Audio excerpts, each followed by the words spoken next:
And welcome to game set match. I hope आप लोग खैरियत से होंगे और अच्छे से अपना ख्याल रख रहे होंगे। Another day and another show and again a lot to discuss and a lot is happening right now which is not happening well क्योंकि पाकिस्तान क्रिकेट के लिए ये सब कुछ जो हो रहा है वो बिल्कुल अच्छा नहीं है। ये जो टग ऑफ वॉर शुरू हो गई है, इस टग ऑफ वॉर को कहीं ना कहीं रुकना पड़ेगा, रेस्ट लेना पड़ेगा। क्या हो रहा है क्या नहीं हो रहा है वो आगे जाके हम शो में ज़रूर बात करेंगे जब हमारे नुमाइंदे हमें ज्वाइन इन करेंगे। मैं हूँ सवेरा पाशा और शुरुआत हम करेंगे व्हाट्सएप इन स्पोर्ट्स से। सो व्हाट्सएप इन स्पोर्ट्स में सबसे बात वही पीसीबी मामलात की करेंगे कि पीसीबी मामलात में सियासत उरूज पर वजारत बैनुल सूबा राब्ता कमेटी जो कि आईपीसी हम कहते हैं और chairman management committee Najam Sethi आमने सामने आ गए हैं। नजम सेठी ने काम करने से रोकने का नोटिफिकेशन गैर कानूनी करार दिया। उनका कहना है कि वजीर आजम की हिदायत पर कमेटी को 21 जून तक तौसी दी गई थी। आईपीसी 23 अप्रैल वाले लेटर को मनसूख नहीं कर सकती है। वजारत बैनुल सूबाई राब्ता ने नजम सेठी को काम से रोकते हुए इलेक्शन कमिश्नर अहमद शहजाद फारूक को बतौर कायम मकाम चेयरमैन पीसीबी तैनात किया था। सो अब ये टग ऑफ वॉर चलती रहेगी आईपीसी मिनिस्ट्री के दरमियान। जो इलेक्शन कमीशन है उन्होंने भी ये कहा है कि ऑलमोस्ट 2 हफ्ते लगेंगे सेटलमेंट में, वरना अगर स्मूथ केस होता तो वो यही होता कि अब नॉमिनी सामने आ गई थी, आज बोर्ड ऑफ गवर्नर्स के इलेक्शन होते और ये सेटल हो जाता मामला। मगर कल भी जो बोर्ड ऑफ गवर्नर्स की मीटिंग हुई according to IPC ministry that was not called, इसलिए क्योंकि मैनेजमेंट कमेटी को डिसॉल्व कर दिया गया था। सो ये मामला अब आगे तक जाएगा और पीसीबी के इश्यूज बढ़ते जाएंगे। खैर इस पे फर्दर ऑन बात करेंगे। Moving on further, Pakistan cricket board ने आईसीसी को वर्ल्ड कप के लिए 2 वेन्यूज़ की तब्दीली की दरख्वास्त कर दी।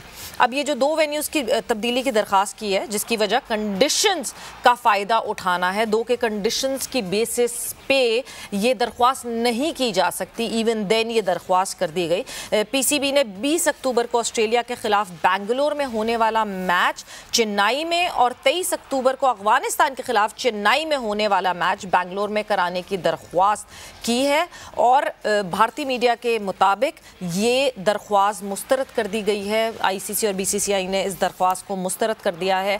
इस हफ्ते जो है वो स्केड्यूल आने के कोई भी इम्कानात नहीं है। अगले हफ्ते तक अब ये कहानी जाएगी वर्ल्ड कप के स्केड्यूल की।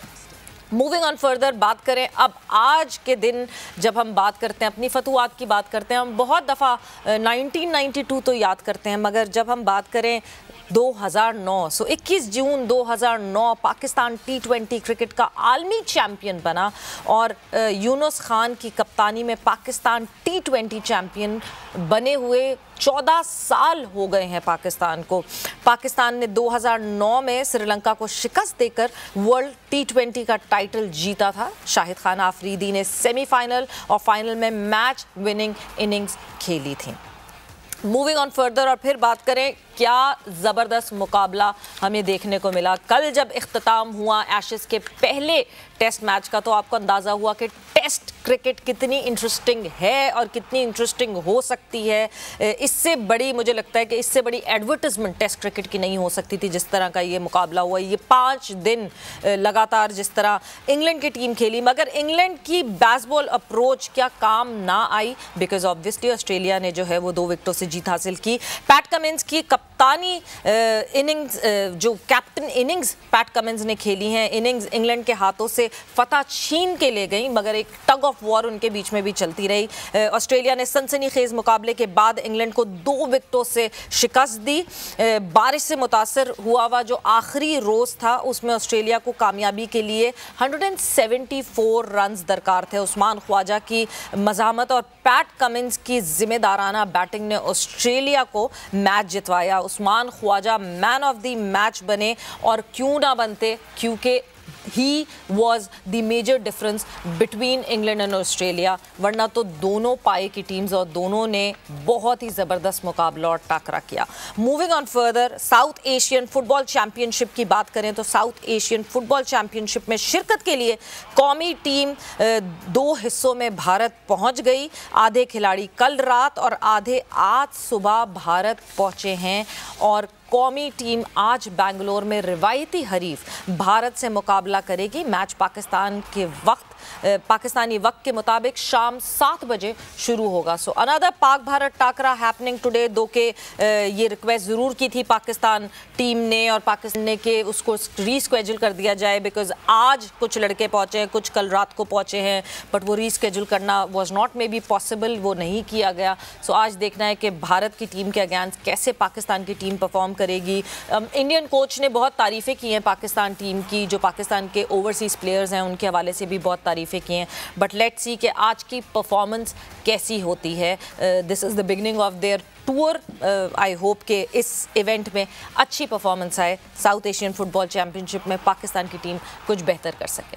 सो व्हाट्सएप इन स्पोर्ट्स में बस इतना ही है। मूविंग ऑन फर्दर, जो सारा कुछ चल रहा है इस वक्त, वो म्यूजिकल चेयर जो कि अब शुरू हो चुका है पाकिस्तान क्रिकेट बोर्ड में, इस वक्त क्या हो रहा है क्या नहीं हो रहा है जानते हैं वहीं से फ्रॉम पॉइंट ज़ीरो, क्योंकि इस वक्त हमारे साथ लाहौर से मौजूद हैं हमारे नुमाइंदे कादिर ख्वाजा। अस्सलाम वालेकुम Qadir and welcome to game set match. वालेकुम अस्सलाम सवेरा। कादिर, क्या हो रहा है, कौन इस वक्त कुर्सी पे बैठा है? बिकॉज कल इलेक्शन कमिश्नर आते हैं और सबसे पहले आके वो चेयरमैन की कुर्सी पे बैठ के वो पीसीबी का कोट पहन के उन्होंने सबसे पहले तो तस्वीर शेयर की अपनी। What is happening?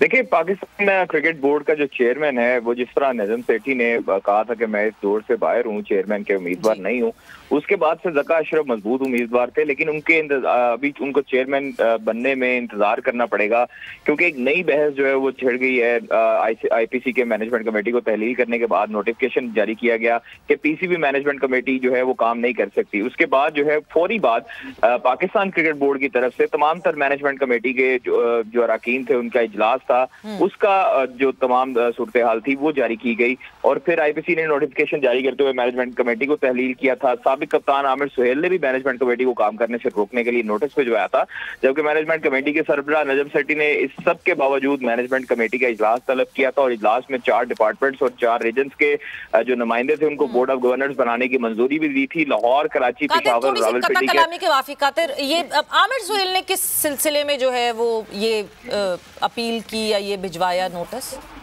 देखिए, ज़राए हमें जो बताते हैं कि आमिर सुहेल ज़का अशरफ के काफी करीबी हैं और वो चाहते थे कि वो भी अब वो लंदन से जो है वो वापस आए, लाहौर आए और उस सूरत हाल में तमाम तर चीजें जो हैं वो अब आमिर सुहेल ही देख रहे हैं, क्योंकि आमिर सुहेल जो है वो पहले भी सर्व कर चुके हैं ज़का अशरफ के साथ और अब जो है वो मैनेजमेंट कमेटी को नहीं चाहते थे कि वो काम करे, इसलिए पहले उन्होंने थ्रू अदालत जो है वो उनको नोटिस भिजवाया ताकि आईपीसी के पास एक जवाब हो और आईपीसी ने फिर उसके बाद से ये मैनेजमेंट कमेटी को तहलील किया।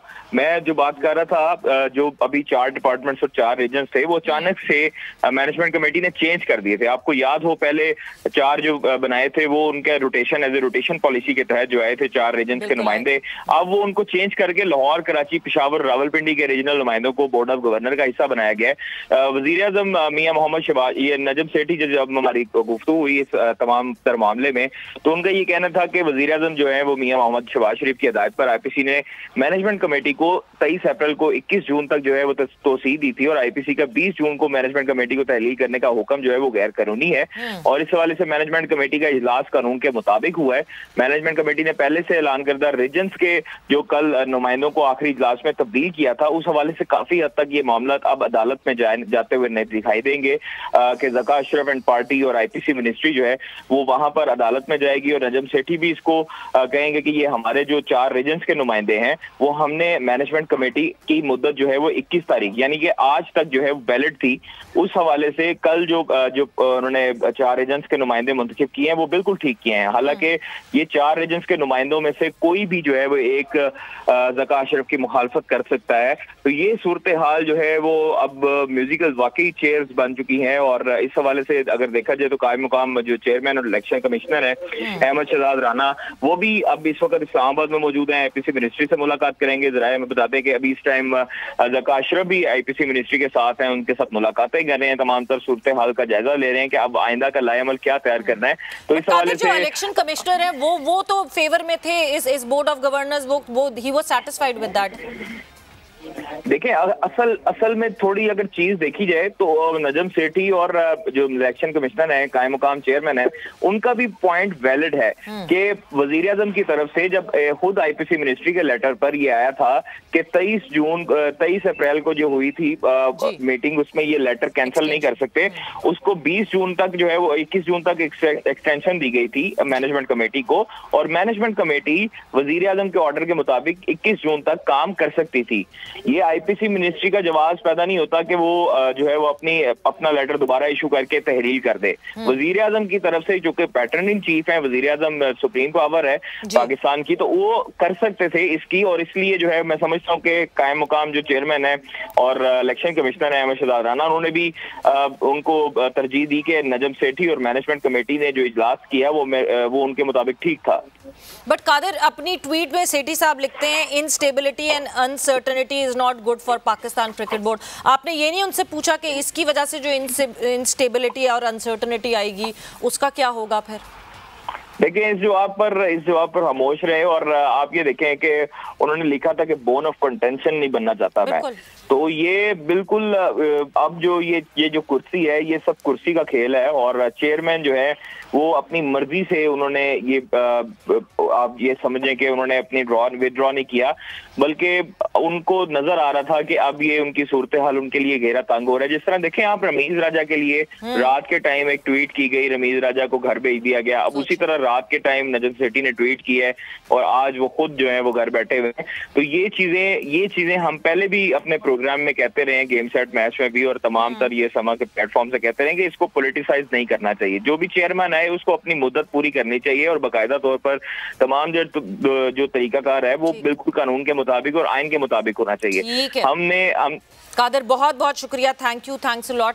और एक बहुत बड़ा मसला बनता चला जा रहा है, और we are right at the corner. Asia cup होना है, अभी वर्ल्ड कप होना, और अजीब एक सिलसिला चल रहा है, एक म्यूजिकल पैकेज जो है, म्यूजिकल जो चेयर है वो चल रही है मुसलसल पाकिस्तान क्रिकेट बोर्ड में। आई होप स्टेबिलिटी आए और बहुत जल्दी आ जाए। बट मूविंग ऑन फर्दर, हमने बात की कि आज का दिन वो दिन है जिस पे हम एक तरह से एक सालगिरह सेलिब्रेट हमें करनी चाहिए, बिकॉज T20 चैंपियन बने थे हम 2009 में, आज के ही दिन 21 जून 2009 को। सो येस, उस T20 की जीत जो है वो अभी भी कहीं ना कहीं हमारे दिमागों में ताज़ा है, because we are waiting for another T20 win. मगर इस वक्त जो है वो T20 से फोकस हट के हमारा डेफिनेटली ODI की तरफ जाएगा, because that is the world cup we are looking forward to, जो कि भारत में जाके हमें खेलना होगा।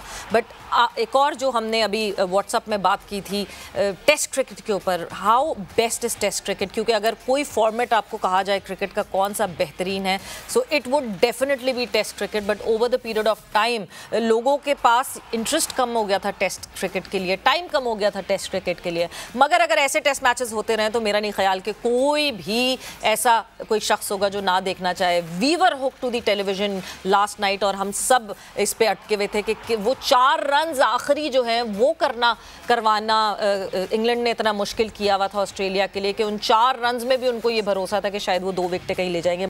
सो what a brilliant match it was. और 28 जून को फिर ये सिलसिला शुरू होगा। The second test match of Ashes would start from 28 June, और फिर पता चलेगा कि कैसे इंग्लैंड जो है क्या अपनी बेसबॉल अप्रोच से इधर से उधर मूव करती है, एक ट्रेडिशनल वे पे वापस जाती है, या फिर उसी तरह बेन स्टोक्स और ब्रेंडन मैकलम उसी तरह फिर से मैदान में उतरेंगे, मगर इस दफ़ा कुछ और डिफरेंट प्लानिंग लेके ऑस्ट्रेलिया के अगेंस्ट। बट एक मज़ेदार मुकाबला हमें देखने को मिला।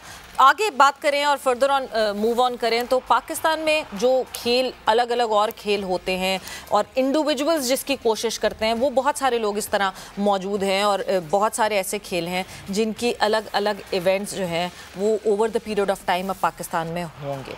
एक इवेंट ऐसा ही है वर्ल्ड्स फाइटर्स फैक्ट्री। और वर्ल्ड्स फाइटर फैक्ट्री की बात करूं तो मैं दुनिया में पहली दफ़ा world's fighters factory champions league होगी, और रवां साल जो है वो पाकिस्तान में होगी। सो जो चेयरमैन है, वाइस चेयरमैन है इस वक्त वूशू पाकिस्तान वूशू फेडरेशन के, वो हमारे साथ मौजूद हैं, राउफ शहजाद साहब। सो राउफ शहजाद साहब हमें ज़्यादा क्लैरिटी में एक्सप्लेन करेंगे कि what would actually be in the world's fighter factory champions league. So Rauf Shahzad साहब को मैं खुश आमदीद कहती हूँ गेम सेट मैच में। अस्सलाम वालेकुम sir and welcome to the show. जी वालेकुम सलाम and thank you so much to join me here. Like और आपने मौका दिया, आपके ज़रिए हम पूरे पाकिस्तान से और सब खेल से प्यार करने वाले लोगों से बात भी कर सकेंगे। बिल्कुल। वर्ल्ड फाइटर फैक्ट्री जैसे आपने एक नाम सुना, और ये मैं समझता हूँ पाकिस्तान के लिए बड़े एजाज़ की बात है कि पहली दफ़ा पाकिस्तान को ब्राज़ीलियन गवर्नमेंट ने गवर्नमेंट लेवल पे बुलाया और हम उनके साथ पूरा एग्रीमेंट करने के लिए तैयार बैठे हैं, और जिसके अंदर हम पाकिस्तान में 2 साल के अंदर 16 ममालिक इसमें शामिल हैं। इन 16 ममालिक की जो एक चैम्पियंस लीग है वर्ल्ड फाइटर्स फैक्ट्री की, वो पाकिस्तान में होने जा रही है। और उससे ना सिर्फ हमें ये फ़ायदा होगा कि हमारी जितनी भी आने वाली नस्ल, जितने भी खिलाड़ी हैं, ये सिर्फ MMA या मिक्स मार्शल आर्ट या फाइटर्स नहीं है, इसके अंदर न्यूट्रिशन, इसके अंदर कोचिंग, इसके अंदर क्रिकेट में भी देखें बहुत ज़रूरी होता है। क्रिकेट के अंदर जब आप फिटनेस की बात करते हैं तो जितने भी कोच हैं हम बाहर से बुलाते हैं और उनके साथ हमें बहुत ज़्यादा मेहनत करनी पड़ती है, और जितने भी खिलाड़ी हैं हर तरह से। तो स्पोर्ट्स के हवाले से पाकिस्तान के लिए ये बड़ी खुशहाल बात होगी कि पाकिस्तान में एक नया इसका बाब खुल रहा है, और इंशाल्लाह ताला आने वाली वक्त में पाकिस्तान के अंदर भी इंटरनेशनल लेवल के मुकाबले जो हैं वो इसी तरह से होते रहेंगे। बिल्कुल राव साहब, ये बहुत ही एक खुशी की बात है। और 16, अगर मैं उन 16 ममालिक की बात करूं तो कुछ मुल्क आप बता सकते हैं कि कौन कौन से मुल्क इसका हिस्सा होंगे? जी, इसमें फिलिपाइन है, ताइवान है, इसमें मोरक्को है, इसमें ब्राज़ील है, इसमें पुर्तगाल है, जर्मनी है, इंग्लैंड है, जापान है, इसी तरह इंडोनेशिया, मलेशिया, पाकिस्तान। तो बज़ाहिर मतलब 16 ममालिक के अंदर जितनी भी, क्योंकि वर्ल्ड चैम्पियनशिप करवाने के लिए 7 मुल्कों का होना बहुत ज़रूरी है। बिल्कुल। तो हमारे पास जो 16 ममालिक मौजूद हैं उसमें सबसे बड़ी बात यह है कि पाकिस्तान उसे होस्ट करेगा, और पाकिस्तान को ही उन्होंने ब्राज़ीलियन गवर्नमेंट ने वर्ल्ड फाइटर्स फैक्ट्री एक्चुअली एक ऐसा अदारा बनने जा रहा है जिसकी सरपरस्ती जो है अल्हम्दुलिल्लाह वो पाकिस्तान के हिस्से में आ रही है। ज़बरदस्त। राव साहब, क्या मतलब किस तरह ये कन्वेंस किया गया ब्राज़ील की गवर्नमेंट को, और किस तरह उनको इस बात पे कहते हैं ना राज़ी किया गया? बिकॉज बहुत दफ़ा पाकिस्तान के लिए जब भी कोई स्पोर्ट की बात आती है तो साथ साथ ये बात आती है कि नहीं जी हालात तो ये मसले तो वो मसले, कैसे उनको कैसे कन्वेंस किया? Well, actually back in 2020 we already deliver a very good opportunity to all our society। हमारे पास यहाँ पे अल्टीमेट फाइटर्स UFC जो क्लब है, अमेरिकन चेन है, उसका दुनिया का सबसे बड़ा जो जिम है वो पाकिस्तान लाहौर में बना, the world largest gym itself, जिसने वैल्यू ऐड किया उसमें। और उस प्रोजेक्ट को देखते हुए ब्राज़ीलियन गवर्नमेंट ने भी ये देखा कि हमने पाकिस्तान में जब इतना बड़ा प्रोजेक्ट बनाया है अल्टीमेट फिटनेस के लिए, तो उन्होंने हमें मदद किया कि आप हमारे लिए भी काम करें। और हमने फिर उनके साथ ऑफ कोर्स बात करने के बाद ये डिसाइड किया कि पाकिस्तान को बेस बनाएं। हम चाहते हैं कि पाकिस्तान की सलामती ऊपर आए, पाकिस्तान के खिलाड़ी आए, पाकिस्तान का नाम हो, और अल्हम्दुलिल्लाह अल्लाह पाक की ज़ात ने हमें इस बात से नवाजा। और हमारे लिए ये बड़ी खुशाइन बात है कि ब्राज़ीलियन गवर्नमेंट ने हमारी उस फिजिबिलिटी रिपोर्ट जो हमने बनाई और जो उनसे बातचीत हुई उसको सराहा, और उस पर उन्होंने हमें इनवाइट किया और पसंद किया कि Pakistan actually we are players.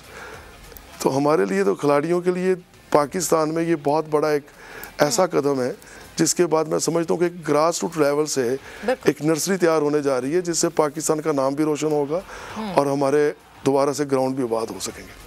Rao साहब, प्लेयर्स तो हैं, टैलेंट भी है, और पाकिस्तान में एक अलग सी चीज़ है कि रॉ टैलेंट हमारे पास इतना आता है कि बाद में फिर हम उनको पॉलिश करें तो वो और ज़बरदस्त खिलाड़ी बन जाते हैं। पर जब मैं फैसिलिटीज़ की बात करती हूँ, इंफ्रास्ट्रक्चर की बात करती हूँ, फंड्स की बात करती हूँ, ये वो सारे सेटबैक्स हैं जिसकी हम वक्तन फ़वक्तन जो है बात सुनते हैं कि ये कमी पेशी है। सो अगर मैं इंफ्रास्ट्रक्चर की बात करूँ, do we have proper infrastructure for all of this? एक UFC तो आपने मुझे बताया कि वो जो UFC का एक रिंग है।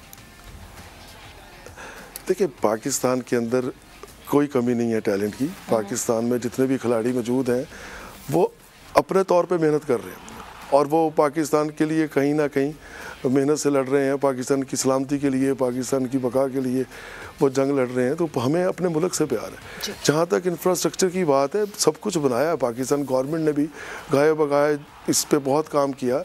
लेकिन अब जहाँ तक देखने की बात है, हमारे पास यही एक जो मैं बात से ये कह रहा हूँ कि हमारे पास कोच नहीं है, हमारे पास बाहर से हमें न्यूट्रिशंस बुलाने पड़ते हैं, इंटरनेशनल कोचेस बुलाने पड़ते हैं, और उनको यहाँ पे लाके पे करना पड़ता है।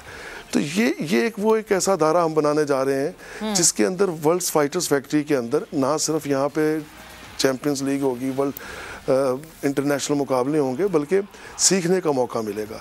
तो उससे क्या होगा कि हमें बाहर से बुलाने की बजाय, और जैसा आपको भी बताया कि हमने बाहर से बुलाना है बल्कि बाहर वाले हमें बुला रहे हैं, पाकिस्तान से हमें बुलाया गया है।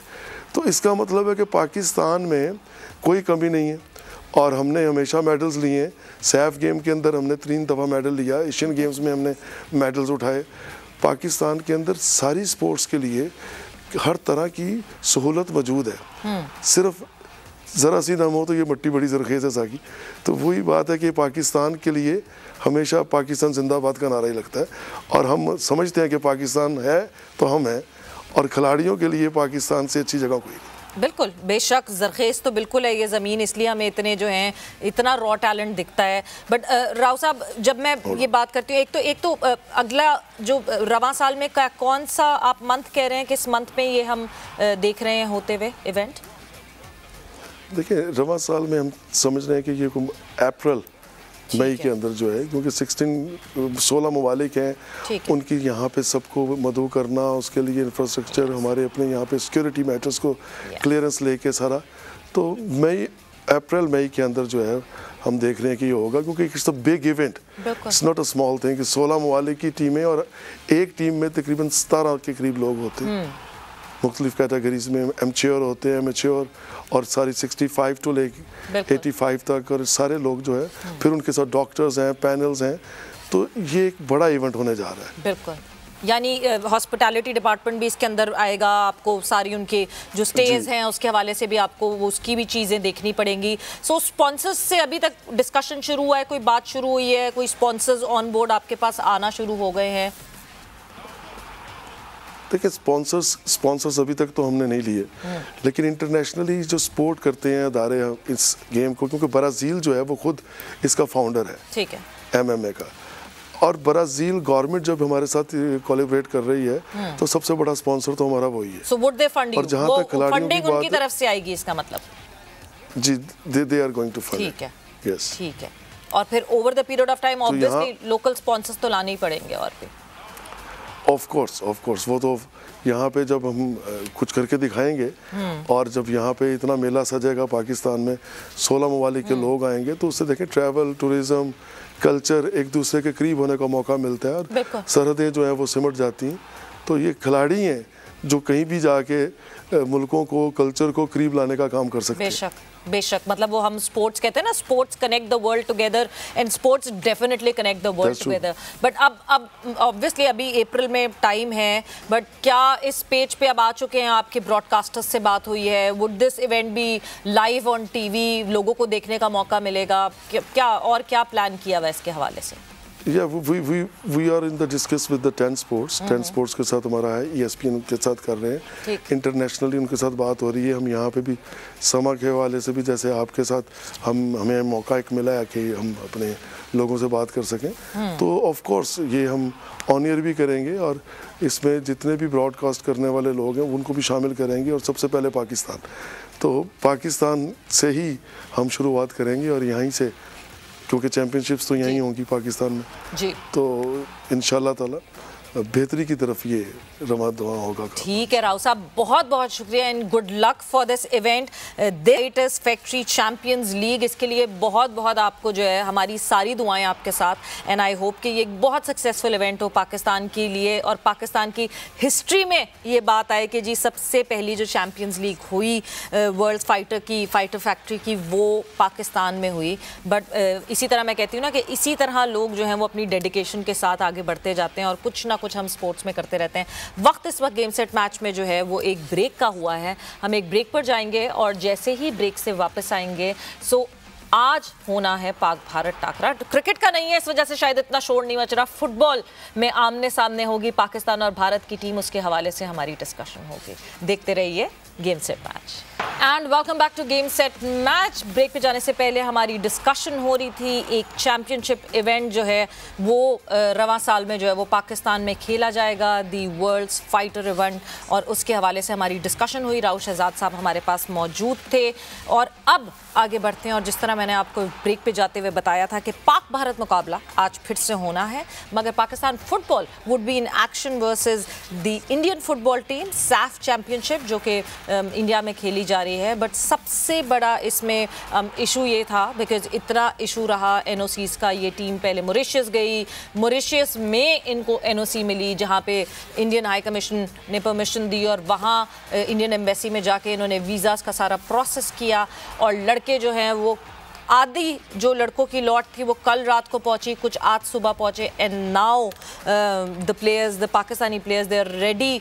एक टीम मीटिंग हुई and now they are ready to go. In fact stadium के लिए रवाना हो चुकी है team. This is what the latest update that I have got.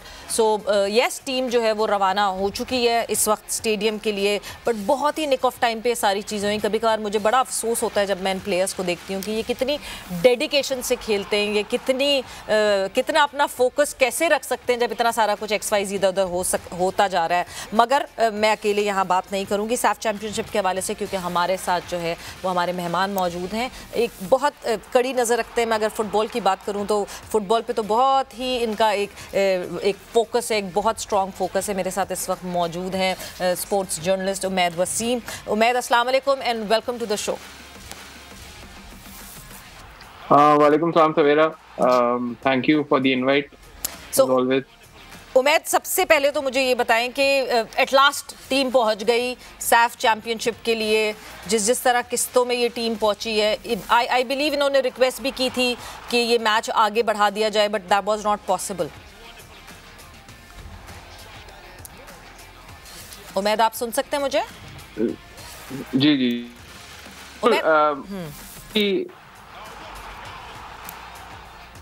Ji Umaid. Hello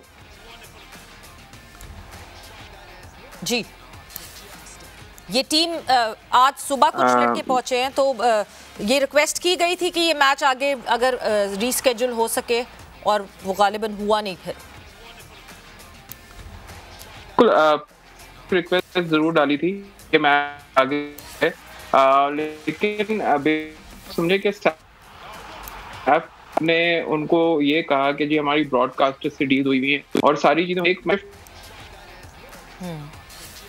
कुछ कनेक्टिविटी का उमैद, कुछ कनेक्टिविटी का जो है वो इशू हो रहा है। सो आपसे रिकनेक्ट करते हैं, बिकॉज कुछ कनेक्टिविटी का इशू हो रहा है। मे बी आप जिस जगह पे हैं वहाँ पे सिग्नल्स का कुछ इशू हो रहा है। So yes, this is a very big issue. मुझे समझ नहीं आता कि ये प्लेयर्स अपने आप को किस तरह मोटिवेटेड रखते हैं, क्योंकि आप इस जहन से खेलने सबसे पहले मॉरिशस गए। मॉरिशस में XYZ जो भी कमेंट कोई दे, मेरे पॉइंट ऑफ व्यू से अगर बात करें तो टीम पाकिस्तान की performance was good, it was not that bad. हम कीनिया के अगेंस्ट बात करें, ये वही कीनिया की टीम है जिससे हम 8-0 हारे थे, और इस दफ़ा हमने टफ टाइम दिया। बिल्कुल शिकस्त हुई, 1-0 से हमें शिकस्त ज़रूर हुई, मगर हमने टफ टाइम दिया उस टीम को जिससे हम लास्ट टाइम बहुत ही वन साइडेडली हारे थे। बट येस, अब जो है वो टीम मॉरिशस से भारत तो पहुंच चुकी है, but this 11th hour changes this 11th hour movement, team अपने आप को कहाँ फोकस करे, कहाँ अपने आप को एक्लेमेटाइज। ऑब्वियसली इतना डिफरेंस नहीं होता, मगर फिर भी